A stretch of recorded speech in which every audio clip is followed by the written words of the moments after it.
আমরা এই জিনিসগুলোতে এত সহজভাবে মেনে নিব না। আমরা মুসলিম হিসেবে সবাই আমরা যেভাবে দাঁড়াচ্ছি, আমরা ইসরায়েল বিরুদ্ধে আমরা এভাবে দাঁড়িয়ে যাব। আমরা ইহুদিদের সবসময় প্রতিহত করার জন্য সবসময় আমরা রাস্তায় আছি, সবসময় আমরা কঠোর থাকবো তাদের বিরুদ্ধে। আমরা কখনো তাদের এতভাবে সহজভাবে কখনো ছাড় দিব না। এইভাবে আল্লাহর উপরই রেখে আল্লাহ আমাদের উপর সহায় হন।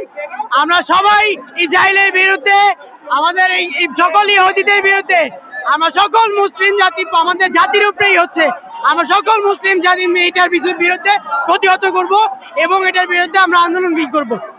এই বিষয়টা আমরা নিজেদের কাছে অনেক অনেক মর্মাহত বিষয়, যেটা আমাদের ইসরায়েলের পাশে হয়েও আমাদের ফিলিস্তিনের পাশে সবচেয়ে বেশি দাঁড়ানো উচিত ছিল সৌদি আরবের, যেটা তারা দাঁড়ায়নি।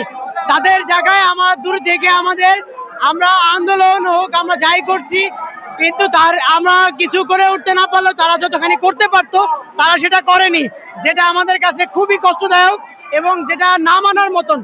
আমরা এটা মেনে নিতে পারছি না। আমি যদি কখনো ফিলিস্তিন হইতে পারতাম, আমার আল্লাহ যতদিন বাঁচায় রাখবে, আল্লাহ এই ফিলিস্তিন মুসলমানের জন্য যুদ্ধ করে যেতাম এবং আমার একমাত্র লক্ষ্য থাকতো আমি ইসরায়েলকে ধ্বংসের পথে আমরা আগে এগিয়ে যাব।